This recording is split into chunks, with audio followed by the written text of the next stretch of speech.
योहानकृत शुभवर्तमान अध्याय 1. प्रारंभी शब्द होता आणि शब्द देवासह होता आणि शब्द देव होता. तोच प्रारंभी देवासह होता. सर्व काही त्याच्याद्वारे झाले आणि जे काही झाले ते त्याच्या वाचून झाले नाही. त्याच्या ठायी जीवन होते व ते जीवन मनुष्य मात्राचा प्रकाश होते. तो प्रकाश अंधारात प्रकाशतो, तरी अंधाराने त्याला ग्रासले नाही. देवाने पाठवलेला एक मनुष्य प्रगट झाला, त्याचे नाव योहान. तो साक्षीकरिता म्हणजे त्या प्रकाशाविषयी साक्ष देण्याकरिता आला, ह्यासाठी की त्याच्याद्वारे सर्वांनी विश्वास ठेवावा. हा तो प्रकाश नव्हता, तर त्या प्रकाशाविषयी साक्ष देण्याकरिता आला. जो खरा प्रकाश प्रत्येक मनुष्य मात्राला प्रकाशित करीतो, तो जगात येणार होता. तो जगात होता व जग त्याच्याद्वारे झाले, तरी जगाने त्याला ओळखले नाही. जे त्याचे स्वतःचे, त्याच्याकडे तो आला, तरी त्याच्या स्वकीयांनी त्याचा स्वीकार केला नाही.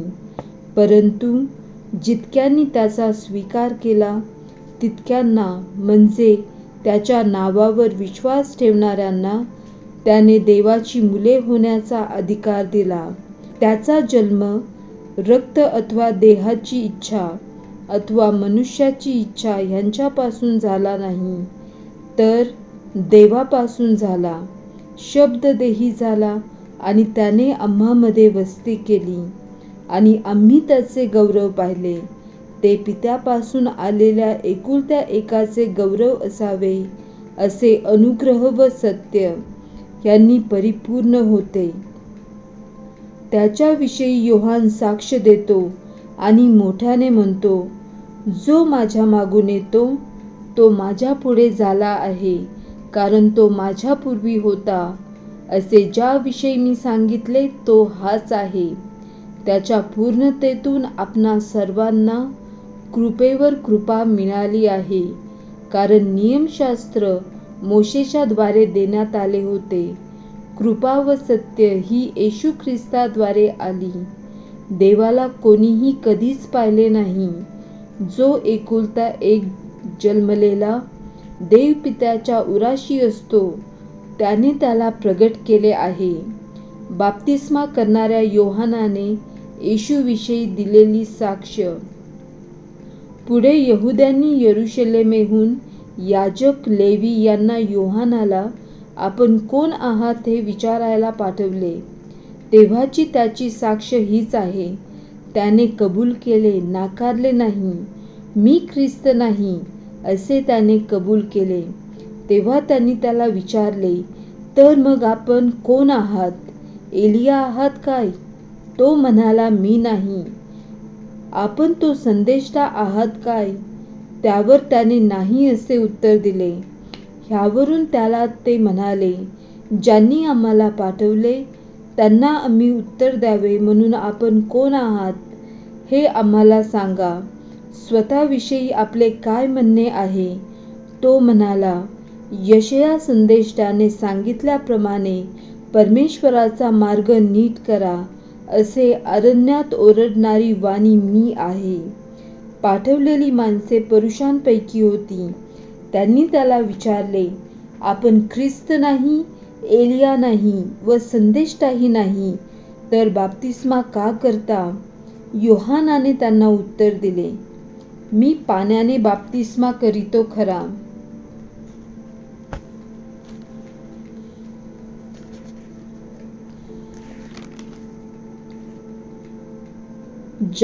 पण ज्याला तुम्ही ओळखत नाही असा एक तुम्हामध्ये उभा आहे. तो माझ्या मागून येणार आहे. त्याच्या पायतानाचा बंद सोडवायला देखील मी योग्य नाही. यार्देनेच्या पलीकडे बेथानीत योहान बाप्तिस्मा करीत होता. तेथे ह्या गोष्टी घडल्या. दुसऱ्या दिवशी येशूला आपणाकडे येताना पाहून तो म्हणाला, हा पहा, जगाचे पापहरण करणारा देवाचा कोकरा. माझ्या मागून एक पुरुष येत आहे. तो माझ्या पुढे झाला आहे, कारण तो माझ्यापूर्वी होता असे ज्याच्याविषयी मी म्हणालो तो हाच आहे.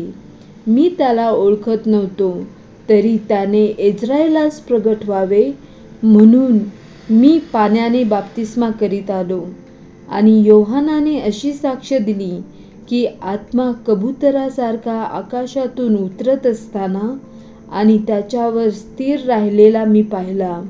मी तर त्याला ओळखत नव्हतो, तरी ज्याने मला पाण्याने बाप्तिस्मा करायला पाठवले त्याने मला सांगितले की ज्या कोणावर आत्मा उतरत असताना व स्थिर राहताना पाहशील तोच पवित्र आत्म्याने बाप्तिस्मा करणारा आहे. मी स्वतः पाहिले आहे व साक्षी दिली आहे, हा देवाचा पुत्र आहे. बाप्तिस्मा करणाऱ्या योहानाचे शिष्य व येशू. त्यानंतर दुसऱ्या दिवशी योहान आपल्या शिष्यातील दोघांसह पुन्हा उभा असता येशूला जाताना न्याहाळून पाहून म्हणाला, हा पहा देवाचा कोकरा. त्याचे हे म्हणणे ऐकून त्या दोघा शिष्यांनी येशूच्या मागोमाग त्याचे हे म्हणणे त्या दोघा शिष्यांनी ऐकले व ते येशूच्या मागोमाग निघाले. तेव्हा येशू वळून त्यांना आपल्या मागे येताना पाहून म्हणाला, तुम्ही काय शोधिता? ते त्याला म्हणाले, रब्बी म्हणजे गुरुजी, आपण कोठे राहता? तो त्यांना म्हणाला, या म्हणजे पाहाल. मग त्यांनी जाऊन तो कोठे राहत आहे ते पाहिले व त्या दिवशी ते त्याच्या येथे राहिले. तेव्हा सुमारे 10वा तास होता. योहानाचे म्हणणे ऐकून त्याच्या मागे जे दोघेजण गेले त्याच्यापैकी एक शिमोन पेत्राचा भाऊ अंद्रिया हा होता. त्याला त्याचा सख्खा भाऊ शिमोन पहिल्याने भेटला. तेव्हा तो त्याला म्हणाला, मशीहा म्हणजे ख्रिस्त आम्हाला सापडला आहे. त्याने त्याला येशूकडे आणले. येशूने त्याच्याकडे न्याहाळून पाहून म्हटले, तू योहानाचा मुलगा शिमोन आहेस. तुला केफा म्हणजे पेत्र किंवा खडक म्हणतील. दुसऱ्या दिवशी त्याने गलिलात जाण्याचा बेत केला. तेव्हा फिलिप्प त्याला भेटला. येशूने त्याला म्हटले, माझ्या मागून ये. फिलिप्प हा तर अंद्रिया व पेत्र यांचे नगर बेतसैदा इथला होता. फिलिप्पाला नतनेल भेटल्यावर तो त्याला म्हणाला,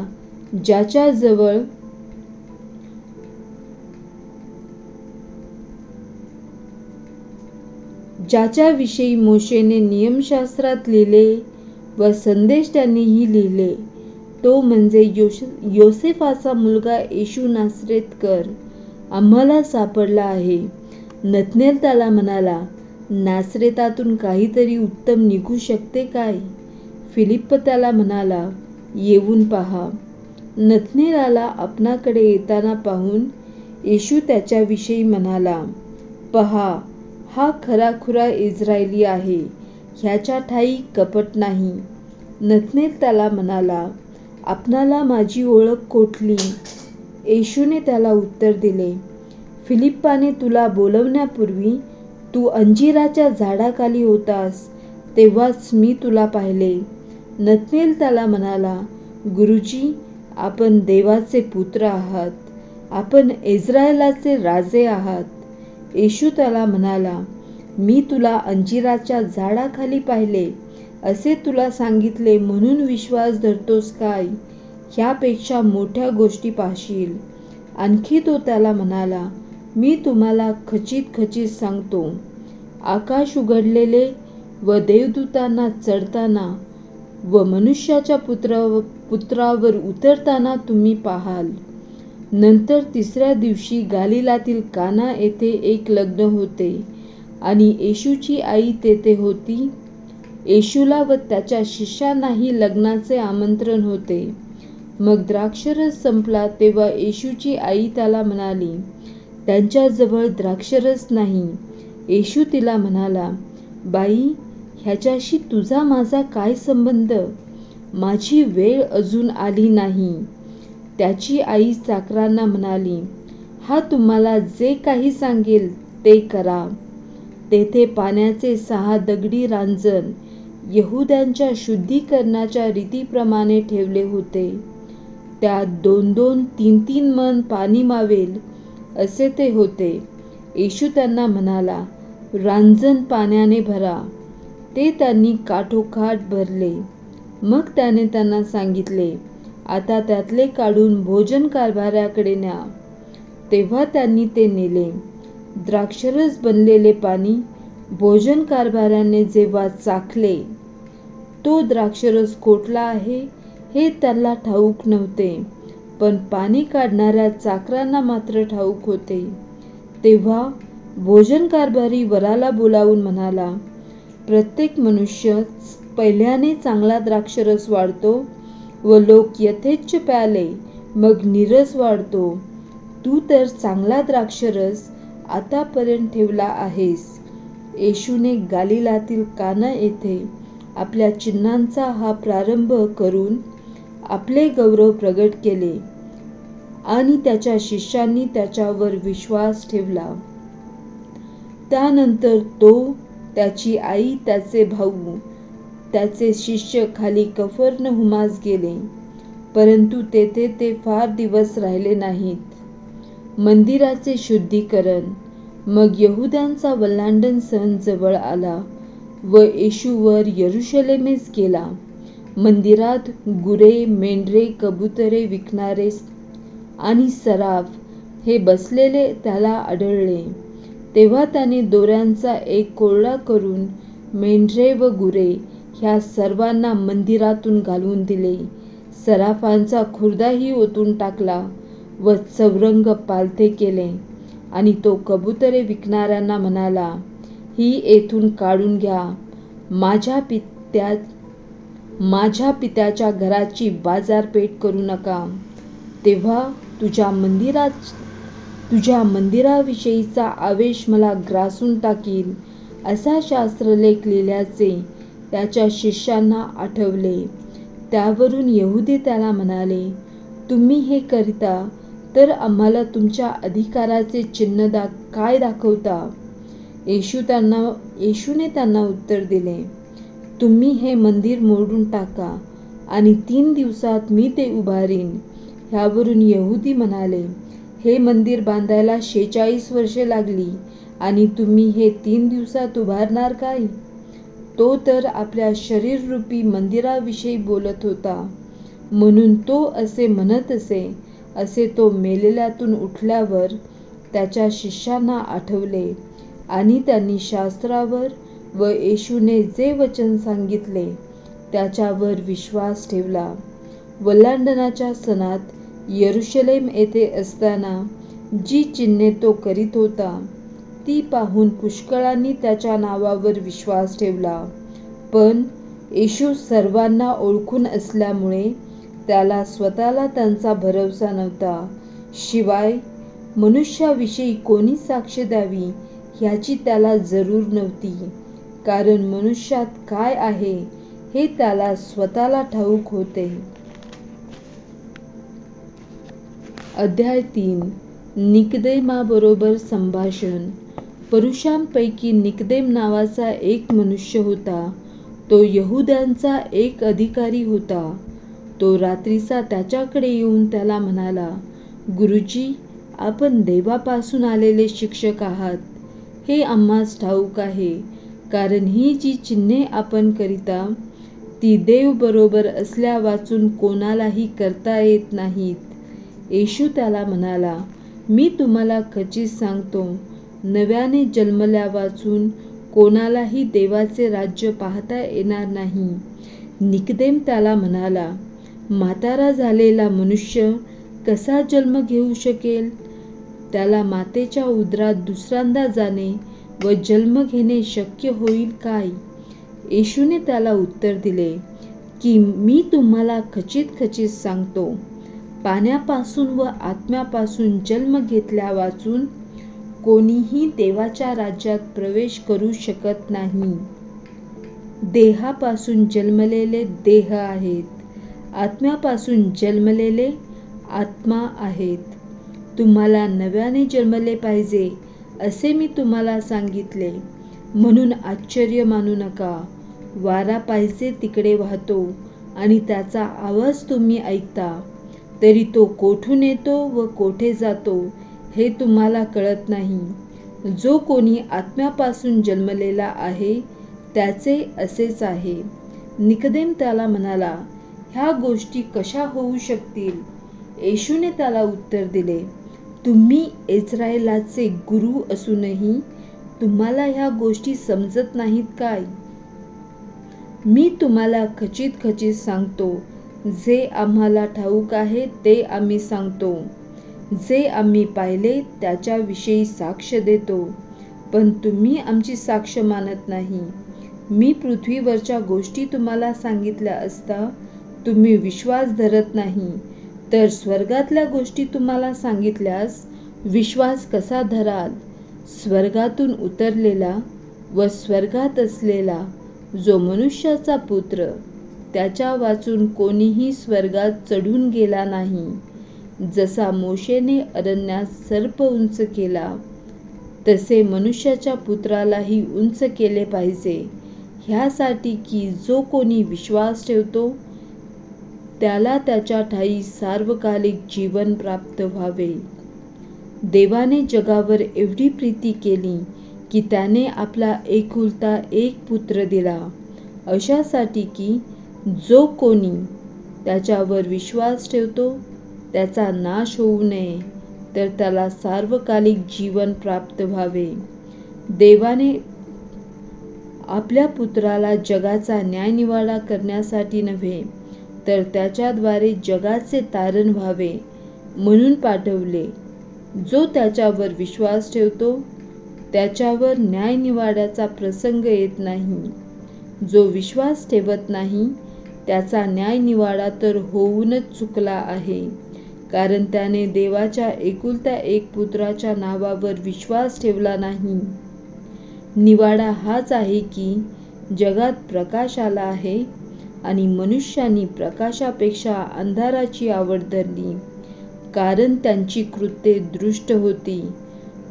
कारण जो कोणी वाईट कृत्य करतो तो प्रकाशाचा द्वेष करीतो आणि आपली कृत्ये उघडकीस येऊ नयेत म्हणून प्रकाशाकडे येत नाही. परंतु जो सत्य आचरतो तो प्रकाशाकडे येतो, ह्यासाठी की आपली कृत्ये देवाच्या ठायी केलेली आहेत हे उघड व्हावे.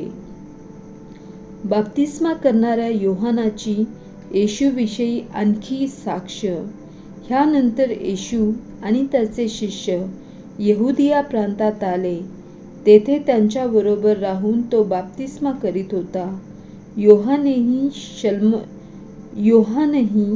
शलिमाजवळचे एनोन येथे बाप्तिस्मा करीत होता, कारण तेथे पाणी मुबलक होते आणि लोक येऊन बाप्तिस्मा घेत असत, कारण योहान तोपर्यंत कैदेत पडला नव्हता. मग योहानाच्या शिष्यांचा एका यहुद्याबरोबर शुद्धीकरणाविषयी वादविवाद झाला. ते योहानाकडे येऊन त्याला म्हणाले, गुरुजी, पहा, यार्देनेच्या पलीकडे जो आपल्याबरोबर होता, ज्याच्याविषयी आपण साक्ष दिली आहे, तो बाप्तिस्मा करतो आणि सर्व लोक त्याच्याकडेच जातात. योहानाने उत्तर दिले, मनुष्याला स्वर्गातून दिल्या वाचून काहीच मिळू शकत नाही. मी ख्रिस्त नव्हे, तर त्याच्या पुढे पाठवलेला आहे असे मी म्हणालो होतो. ह्याविषयी तुम्हीच माझे साक्षी आहात. वधू ज्याची आहे तोच वर आहे आणि उभा राहून त्याचे बोलणे जो ऐकतो तो वराचा मित्र आहे. त्याला वराच्या वाणीने अत्यानंद होतो. तसा हा माझा आनंद पूर्ण झाला आहे. त्याची वृद्धी व्हावी व माझा ऱ्हास व्हावा हे आवश्यक आहे. जो वरून येतो तो सर्वांच्या वर आहे. जो पृथ्वीपासून आला तो पृथ्वीचा आहे व ऐहिक गोष्टी बोलतो. जो स्वर्गातून येतो तो सर्वांच्या वर आहे.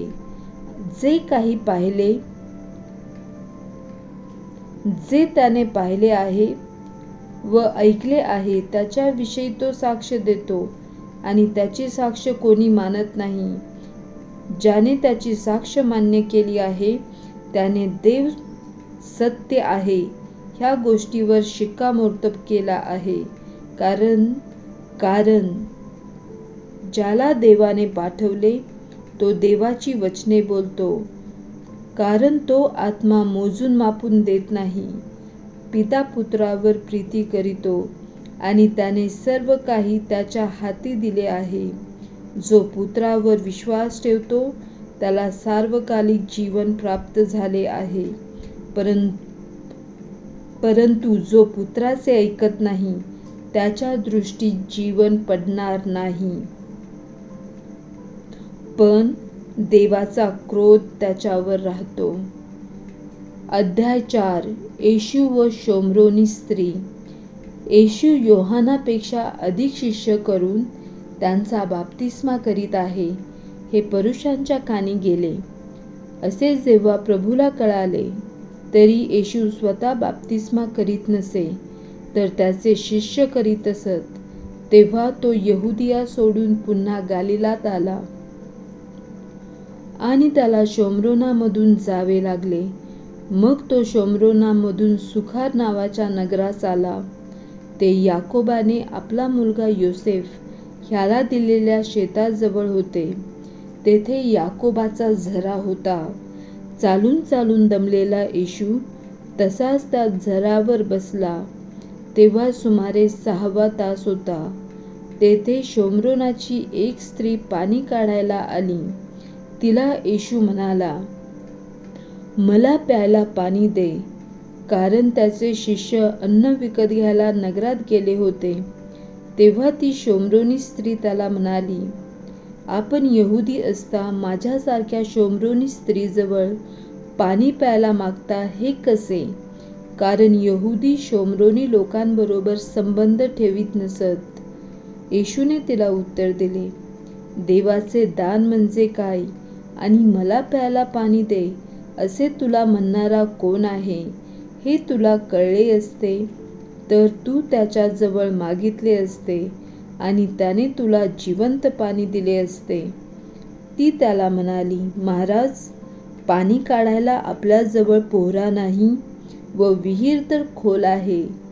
मग ते जिवंत पाणी आपल्याजवळ कोठून?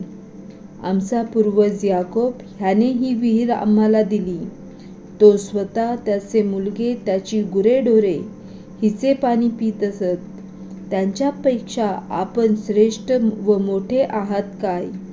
येशूने तिला उत्तर दिले, जो कोणी हे पाणी पिईल त्याला पुन्हा तहान लागेल, परंतु मी देईन ते पाणी जो कोणी पिईल त्याला कधीही तहान लागणार नाही.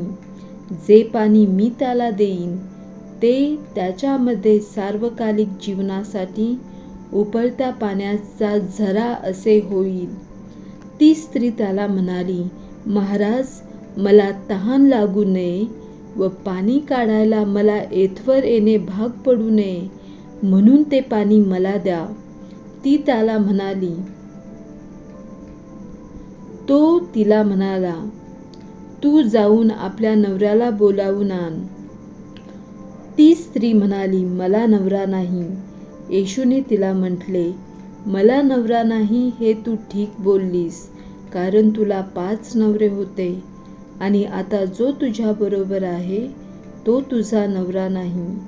हे तू खरे सांगितलेस. ती स्त्री त्याला म्हणाली, महाराज, आपण संदेष्टे आहात.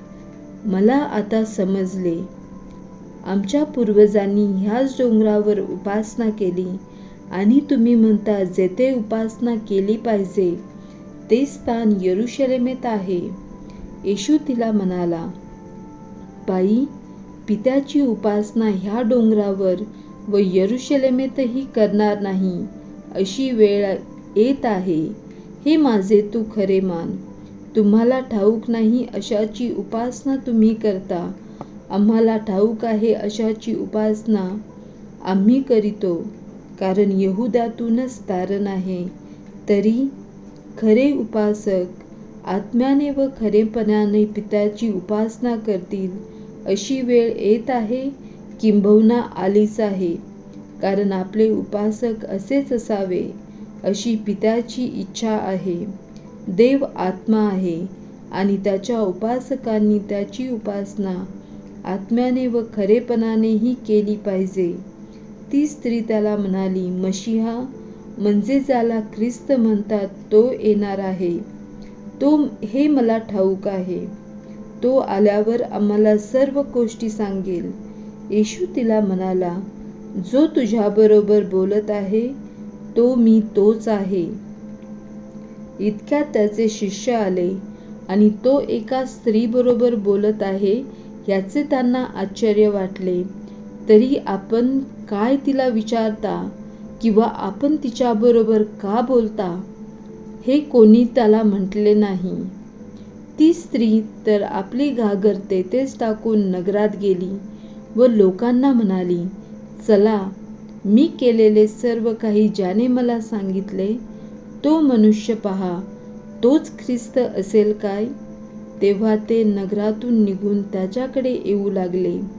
शिष्य त्याला विनंती करू लागले, गुरुजी, जेवा.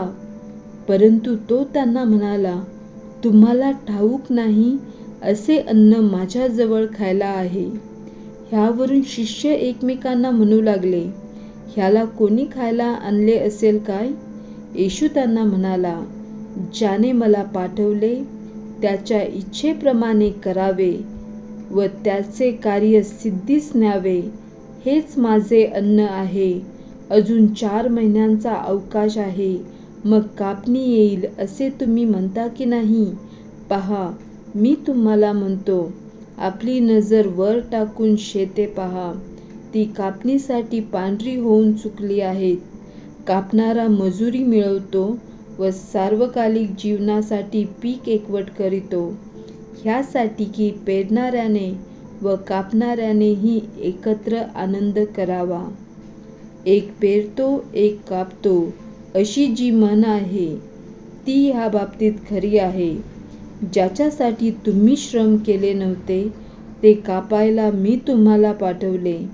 दुसऱ्यांनी श्रम केले होते व तुम्ही त्याच्या श्रमांचे वाटेकरी झाला. मी केलेले सर्व काही त्याने मला सांगितले, अशी साक्ष देणाऱ्या त्या स्त्रीच्या बोलण्यावरून त्या नगरातील पुष्कळ शोम्रोनी लोकांनी त्याच्यावर विश्वास ठेवला. म्हणून शोम्रोनी त्याच्याकडे आल्यावर त्यांनी आपल्या येथे राहण्याची त्याला विनंती केली. मग तो तेथे 2 दिवस राहिला.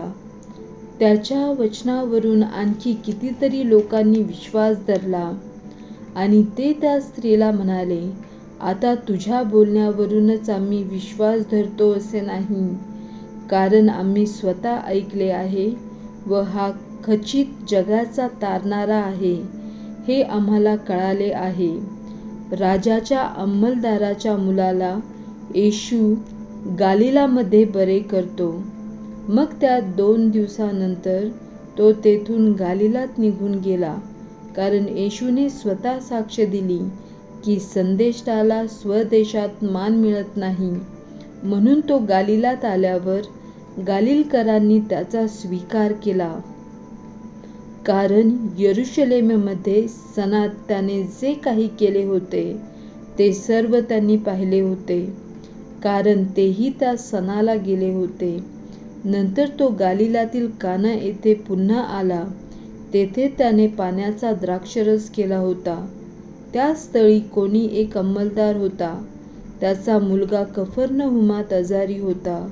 येशू यहुदियातून गालिलात आला आहे हे ऐकून तो त्याच्याकडे गेला आणि त्याने त्याला विनंती केली की आपण खाली येऊन माझ्या मुलाला बरे करा, कारण तो मरणाच्या पंथास लागला आहे. त्यावर येशू त्याला म्हणाला, तुम्ही चिन्हे व अद्भुते पाहिल्यावाचून विश्वास ठेवणारच नाही. तो अंमलदार त्याला म्हणाला, प्रभुजी, माझे मूल मरण्यापूर्वी खाली येण्याची कृपा करावी. येशू त्याला म्हणाला, जा, तुमचा मुलगा वाचला आहे. तो मनुष्य येशूने त्याला सांगितलेल्या वचनावर विश्वास ठेवून निघून गेला आणि तो खाली जात असता त्याचे दास त्याला भेटून म्हणाले, आपला मुलगा वाचला आहे.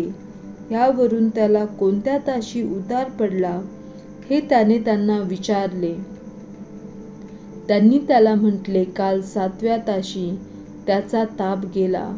ह्यावरून ज्या ताशी येशूने त्याला सांगितले होते की तुमचा मुलगा वाचला आहे, त्याच ताशी हे झाले हे पित्याने ओळखले आणि त्याने स्वतः व त्याच्या सर्व घराण्यानेही विश्वास ठेवला. येशूने यहुदियातून गलिलात आल्यावर पुन्हा जे दुसरे चिन्ह केले ते हे. अध्याय 5. बेथसेदा तळ्याजवळचा पंगू मनुष्य. त्यानंतर यहुद्यांचा सण होता. तेव्हा येशू वर यरुशलेमेस गेला. यरुशलेमेत मेंढरे दरवाजाजवळ एक तळे आहे. त्याला इब्री भाषेत बेथसेदा म्हणतात. त्याच्याजवळ 5 पडव्या आहेत. त्यांच्यामध्ये रोगी, आंधळे, लंगडे, लुळे ह्यांचा मोठा समुदाय पडलेला असे. ते पाण्याच्या हलण्याची वाट पाहत असत, कारण की देवदूत वेळोवेळी तळ्यात उतरून पाणी हलवत असे आणि पाणी हलवल्यानंतर त्यात प्रथम जो जाई त्याला कोणताही रोग असला तरी तो बरा होत असे. तेथे 38 वर्ष आजारी असलेला कोणी एक माणूस होता. येशूने त्याला पडलेले पाहिले व त्याला तसे पडून आता बराच काळ लोटला आहे हे ओळखून त्याला म्हटले, तुला बरे होण्याची इच्छा आहे काय? त्या दुखणेकऱ्याने त्याला उत्तर दिले, महाराज, पाणी उसळते तेव्हा मला तळ्यात सोडायला माझा कोणी माणूस नाही. मी जातो न जातो तोच दुसरा कोणीतरी माझ्या आधी उतरतो. येशू त्याला म्हणाला, उठ, आपली बाज उचलून घेऊन चालू लाग. लागलाच तो मनुष्य बरा झाला व आपली बाज उचलून चालू लागला. त्या दिवशी शब्बात होता. ह्यावरून यहुदी त्या बऱ्या झालेल्या माणसाला म्हणाले, आज शब्बात आहे, बाज उचलणे तुला योग्य नाही. त्याने त्यांना उत्तर दिले, ज्याने मला बरे केले त्यानेच मला सांगितले की आपली बाज उचलून घेऊन चालू लाग. त्यांनी त्याला विचारले, आपली बाज उचलून चाल असे ज्याने तुला सांगितले तो कोण माणूस आहे? तो कोण आहे हे त्या बऱ्या झालेल्या माणसाला ठाऊक नव्हते, कारण त्या ठिकाणी लोकसमुदाय असल्यामुळे येशू निसटून गेला होता. त्यानंतर तो मंदिरात येशूला भेटला. तेव्हा तो म्हणाला, पहा, तू बरा झाला आहेस. आतापासून पाप करू नकोस. करशील तर तुझे पूर्वीपेक्षा अधिक वाईट होईल. त्या माणसाने जाऊन यहुद्यांना सांगितले, ज्याने मला बरे केले तो येशू आहे. ह्यामुळे यहुदी येशूच्या पाठीस लागले, कारण तो शब्बात दिवशी अशी कामे करीत असे.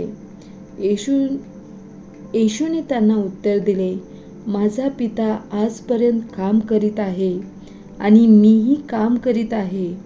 ह्यामुळे तर यहुदी त्याला जीवे मारण्याची अधिकच खटपट करू लागले, कारण तो शब्बात मोडीत असे. इतकेच नाही तर देवाला आपला पिता म्हणून स्वतःला देवासमान करीत असे.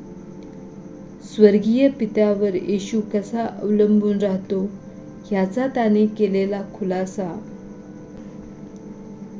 ह्यावरून येशूने त्यांना उत्तर दिले, मी तुम्हाला खचित सांगतो, पुत्र पित्याला जे काही करताना पाहतो त्याच्या वाचून काहीही त्याला स्वतःहून करता येत नाही.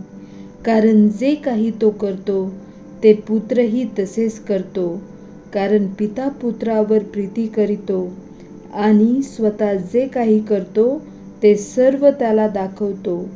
तुम्हाला आश्चर्य वाटावे म्हणून तो ह्याहून मोठी कामे त्याला दाखवील.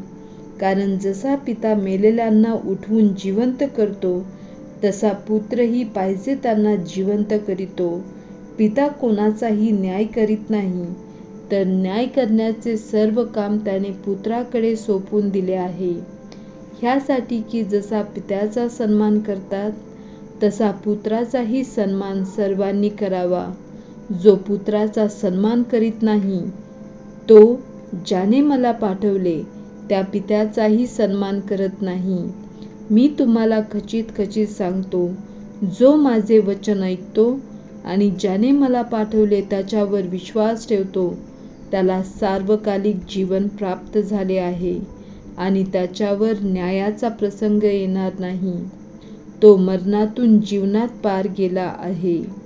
मी तुम्हाला खचित सांगतो की मेलेले लोक देवाच्या पुत्राची वाणी ऐकतील व जे ऐकतील ते जिवंत होतील.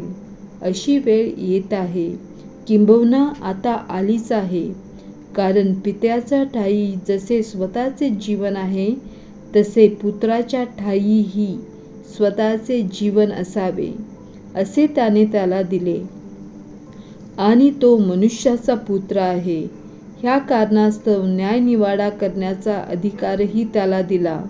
ह्याविषयी आश्चर्य करू नका, कारण कबरेतील सर्व माणसे त्याची वाणी ऐकतील आणि ज्यांनी सत्कर्मे केली ते जीवनाच्या पुनरुत्थानासाठी व ज्यांनी दुष्कर्म केले ते न्यायाच्या पुनरुत्थानासाठी बाहेर येतील.